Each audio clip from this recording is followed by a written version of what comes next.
we're reviewing a 1992 Chevrolet Corsica. We're going to check it from the interior, from the exterior, and throughout. So let's go check it out. This car has been a rough condition. All the paint starting to fade away. This is a white exterior paint with blue cloth interior. The naked door plastics and quarter plastic nakedness, and all is fading away.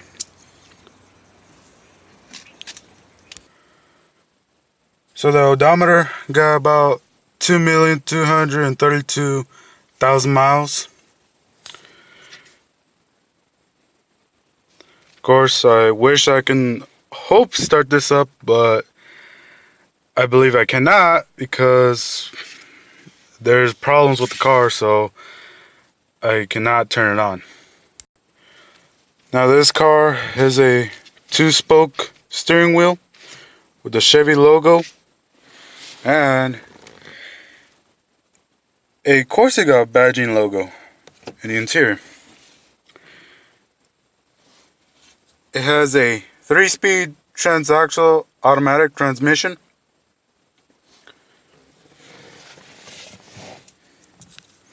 Let's go check the engine. Under this hood, oops, let me see if I can find it. There's a hidden latch. It's kind of difficult to reach in. But under this hood is a 3.1 liter multi-port fuel injection V6. All the way down there is paired with a 3-speed transaxle automatic transmission. So the engine, the motor is from General Motors. So this engine horsepower makes about 140, and I don't know what's the ratings for the pound-feet of torque. So that one I will have to wait to see what is the rating of pound-feet of torque. So this is rated for 140 horsepower.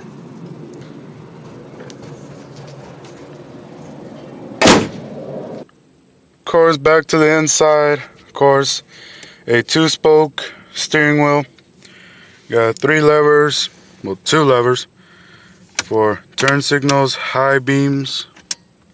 Well, it doesn't work. And of course, your tilting steering wheel. Of course, you got your hazards and your ignition switch. So I cannot turn on the car. So of course, you have rotary dial switches for your lighting and for the dimmer switch. Of course, there's no switch to activate that light, but instead I have this dimmer switch to activate this light. Kind of convenient. Of course, you got your wiper systems, your wash, and then you got this switch for defrost. Kind of convenient. Of course, you got this AM/FM radio with cassette tape player. And of course, kind of unique here. Let's just turn it on.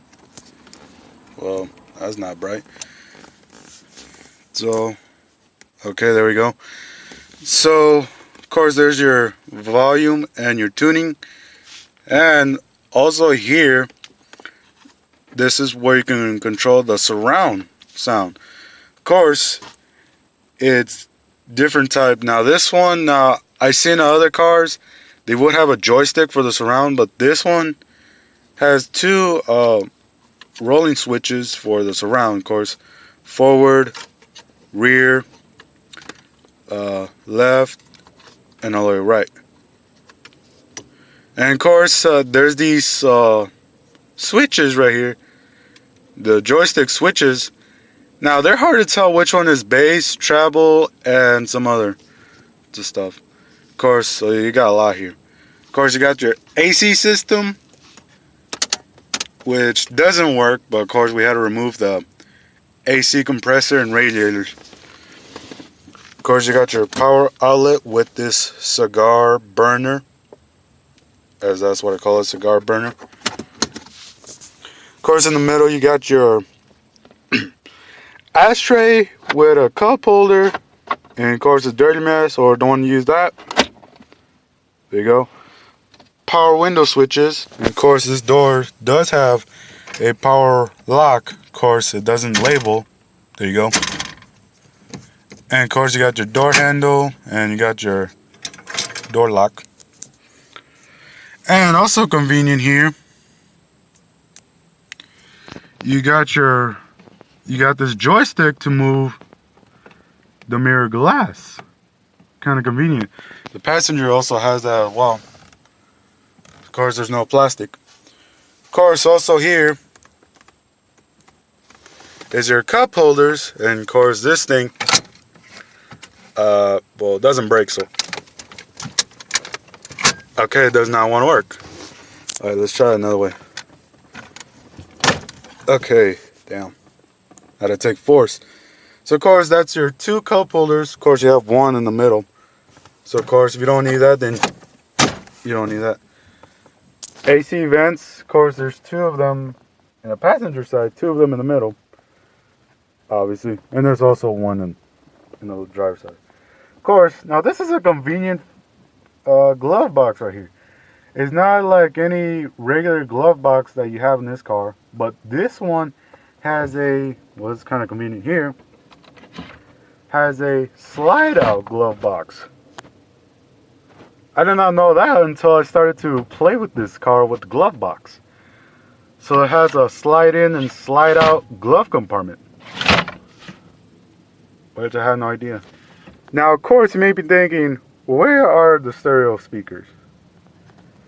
They're right there. They're hidden that good area. So let's get to the back of the rear seats. And of course you got your emergency brake. Of course, opening the rear. So of course, so there's 3 people that they can actually sit here. And the convenience here, these 2 seats right here, they can fold away if you have nobody riding back here. So of course, here there's this little cloth strap that you pull, and of course you can fold down the seats if you have long items, or if there's someone like sitting there, they can actually open this and they can actually go through right here in the back. Yeah, there's a lot of storage, so they can go there through the back. Kind of convenient. Let's get in. So of course where I'm sitting at, I have enough room, so of course that's the normal seating position where I'll be sitting at. Here in the rear, I got enough room for having my legs here. Now, of course, I find something odd about the seat, of course. Now, here's your armrest, of course. Now, here, as you can see, this is the middle seat right here, and this is the right side of the seating pad. Now, of course, the right side of the seating pad here, look, it feels soft, but there's none through all the way down. It's a bit hardness of cloth. But here in this middle side here, look, there's something that I'm hitting the floor, like I'm hitting the hard floor in the bottom. Now, of course, I'm sitting on the left side of the rear seat, and I don't really feel anything. Of course, sitting in the middle, well, so of course sitting in the middle, of course you got this huge hump. Of course it goes through the center console all the way through here in the rear. Now there is this hump, but then this hump goes through the seating in the middle. And of course I'm sitting at it, it feels uncomfortable. So it's kind of hard to seat here.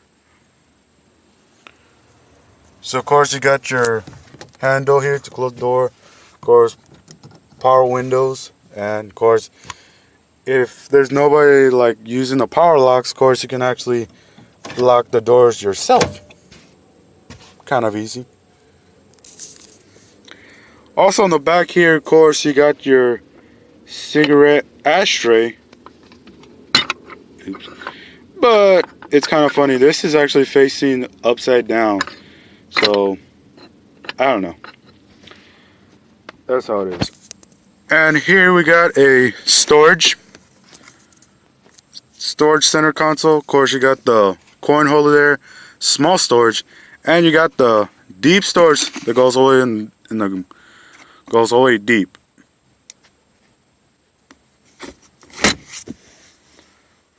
So let's check the trunk. So of course the trunk lid is that wide and probably that massive. Let's go unlock it.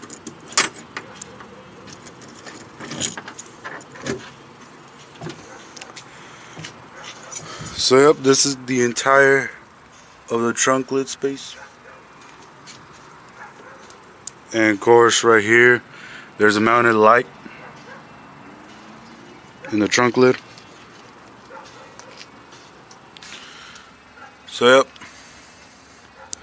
lots of, well of course a lot of junk here in the trunk. And there's also mounted speakers. Now of course you don't actually see them there, but you can see them from the inside of the trunk. And of course now the trunk lid of course is held by this. And there's also this kind of type of spring rod right here. So of course keeps this from closing it. So like this, it closes it. Sorry, close. So that's it for the tour, and probably to make another video of another car. Thanks for watching.